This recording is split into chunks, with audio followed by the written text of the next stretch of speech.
This is the Motion EasyGo Volt.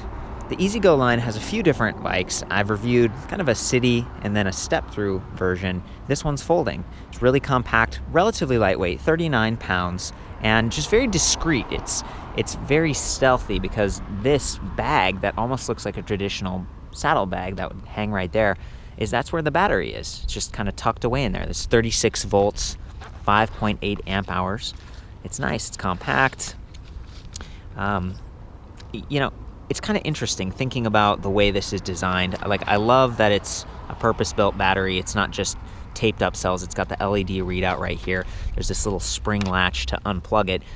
But that's the thing, you do have to unzip this, unplug it, and then use the charger separately each time you want to charge it. And I would recommend probably taking that off the bike, like every time you stop somewhere, maybe for lunch or even at your house, bringing it inside, just to keep it nice, but also to prevent theft. You can't charge this on the bike, which was one of my complaints with the Motion Neo series in 2012, 2013, a long time ago. The new Evo series lets you charge right on the frame. There's like a plug, and that's kind of nice, but these batteries, that's just not the case for any of the EasyGo line. So they are more affordable. That's one of the trade-offs here. A little bit more highly involved, as you charge and do that stuff, but this is $14.99. So for a folding electric bike from a big company like BH Easy Motion, something that looks nice, that's a pretty good price point if you're willing to screw around with that a little bit. Also, some of the other sort of question marks on this is the motor is a 250 watt internally geared Dapu. Dapu tends to be pretty zippy. I like how compact it is. It's black, it blends in, it's nice looking.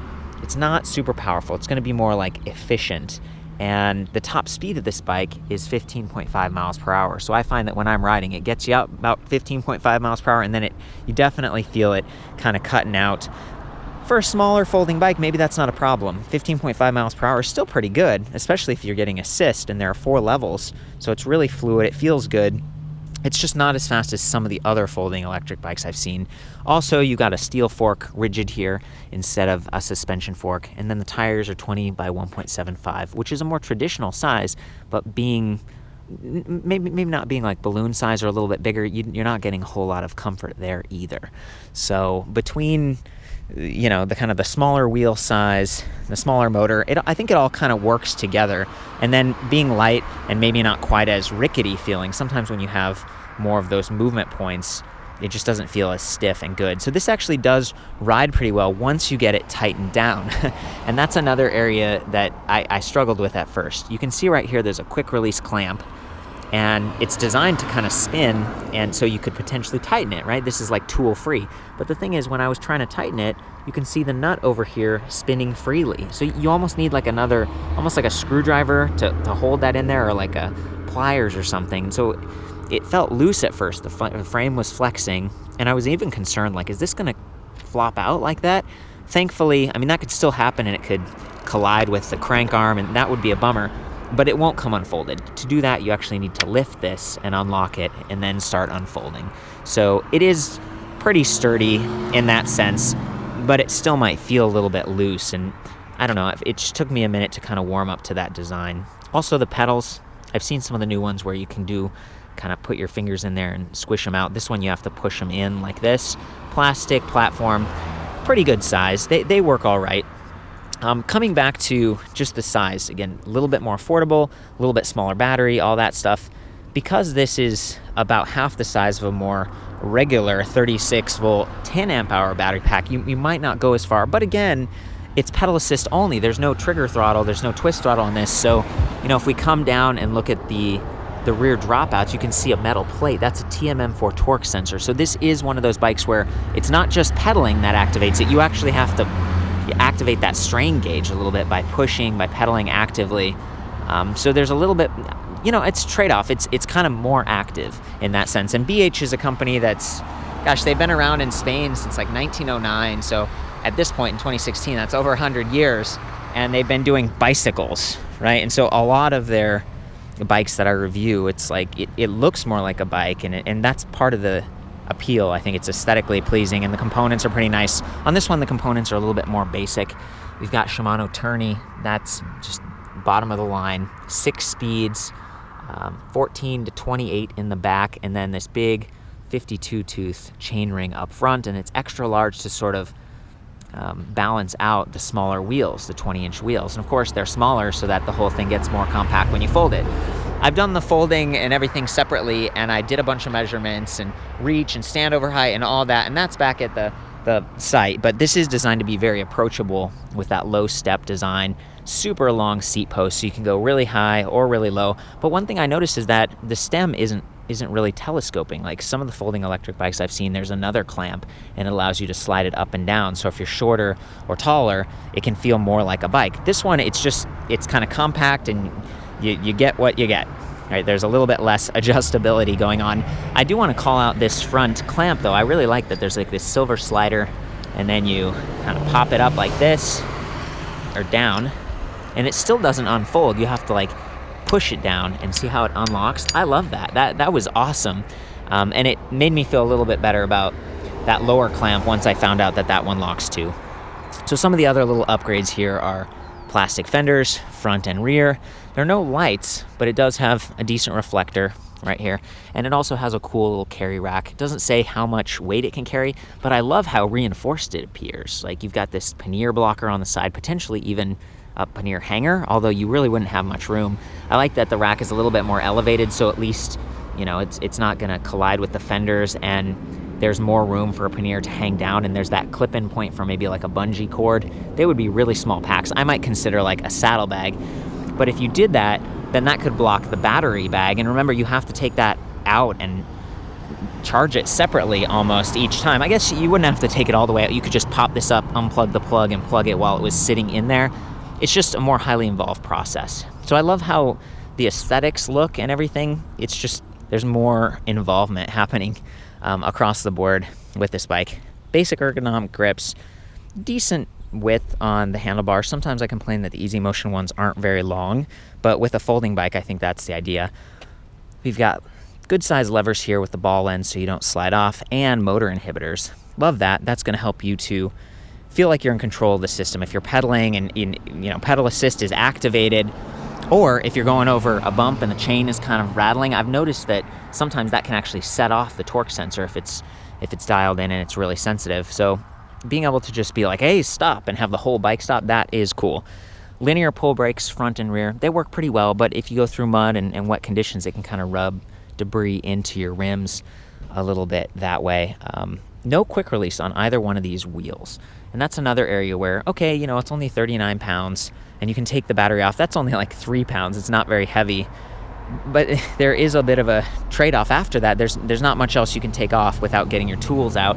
And then on the back, like if you get a flat or something on this, you know, there's a little bit more to do. Like you got to take off these plastic covers, then unscrew the bolts, and now you have the torque sensor. And if you over tighten the rear bolt, it kind of can change the characteristics of the torque sensor. So sometimes it'd feel like really responsive, other times it's like, oh, I'm not getting anything.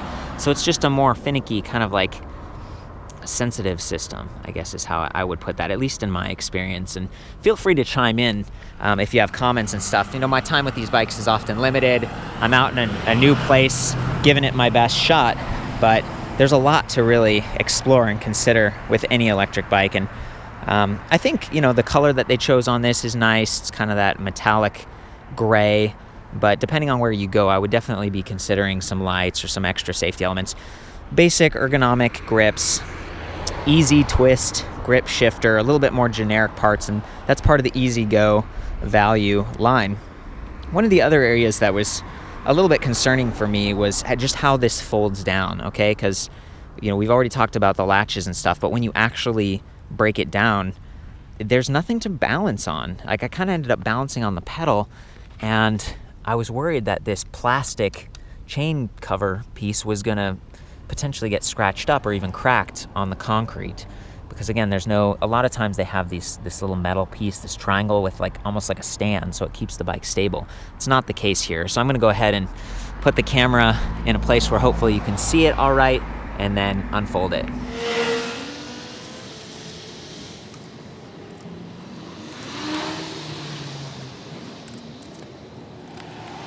So I haven't done a perfect job, but you see that in addition to, I guess in this position, resting on the seat post because I put it really, really far down.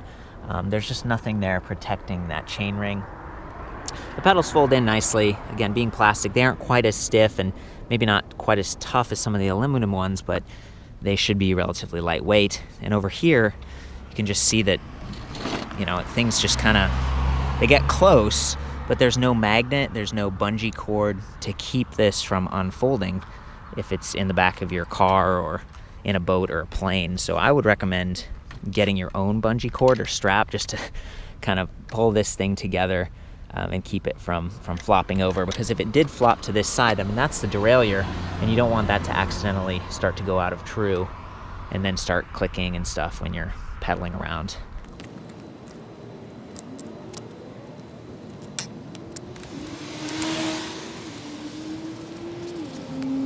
Okay, we're back in action. The thing is completely unfolded. I'm gonna zip up that battery bag right here. You just kind of stuff the wires in.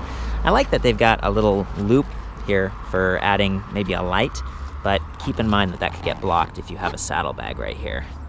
The charger's only a couple pounds and it's like 2 amp output, so kind of average, what I'm used to seeing. Relatively compact, so it could fit in a bag. One of the things I really like about the EasyMotion line is that they have these really compact displays that are pretty easy to reach while you're riding. You don't have to like take your hand off or anything. They also sort of cover the areas where the wires are and where the brake levers mount, so it looks clean, but you still get a pretty large display interface so you can read it while you're riding. So if we hold down the power button for a couple seconds, it's going to come to life and give us some readouts. Speed in miles per hour right now. Over here on the right it says total distance. If we click the power, it goes, okay, total time and total top speed, and then it switches to trip. So trip distance, trip time, and trip max speed. And then there's this interesting like range, like miles to go, I'd assume. I really haven't figured that one out.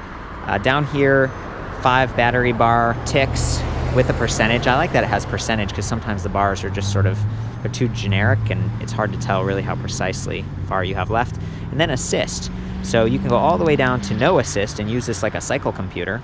And it does backlight, by the way. If you hold down the minus for a couple seconds, you see the light going on. We can't see it because it's so bright today, but then we could arrow up into 30%, 50%, 70%, and 100% assist. That's going to be the highest power, but of course drain the battery a little bit more quickly. If you want to adjust the settings and things in this display, hold plus and minus for a few seconds and it enters the options menu or the settings where you can make some more adjustments.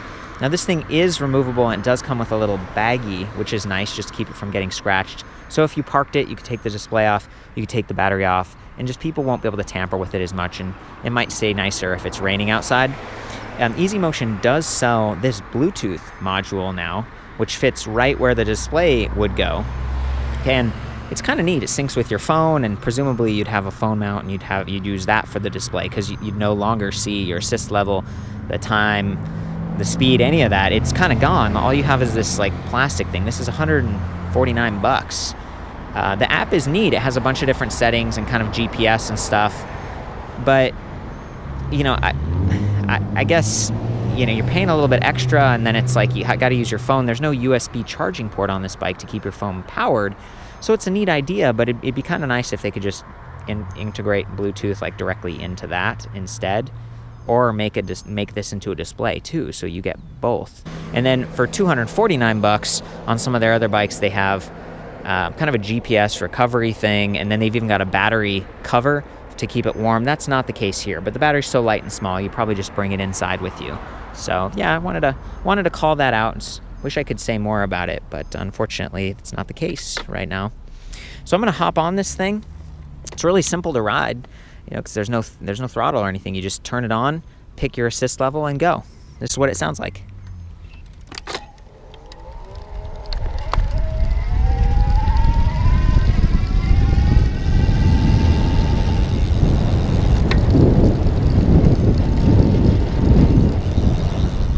We've reached our top speed already. We were at 16 miles per hour a minute ago, and the motor just really doesn't kick in.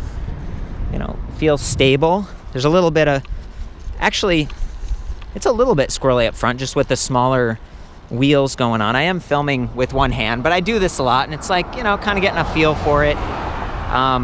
No suspension is one area where, you know, it's like, oh, it can kind of wear on you a little bit more. It's a very upright riding position, as you can see. So I feel comfortable and alert, like I can spot terrain that's coming up, and I like that. I really just like how light it is and relatively affordable. I think those are the two highlights for me, and thankfully it's set up that, you know, with the longer seat post and even at this fixed length on the stem, it feels all right for me. Like, I feel comfortable. I'm gonna do that same thing, but this time I'm gonna climb the hill. Thanks. Not pushing very hard here. The bike's doing most of the work, and there we go. We hit our max speed and the motor just kind of fades out.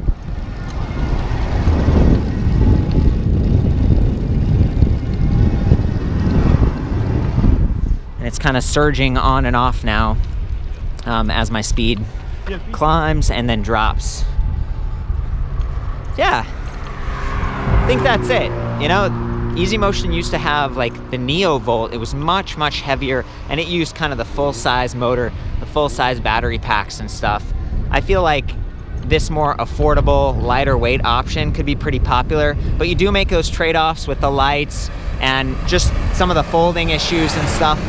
For the full write-up on this and all the specs, all the dimensions and things I measured out, I'll see you back at ElectricBikeReview.com. Of course, I've also got some other folding electric bikes to check out too. Remember to ride safe.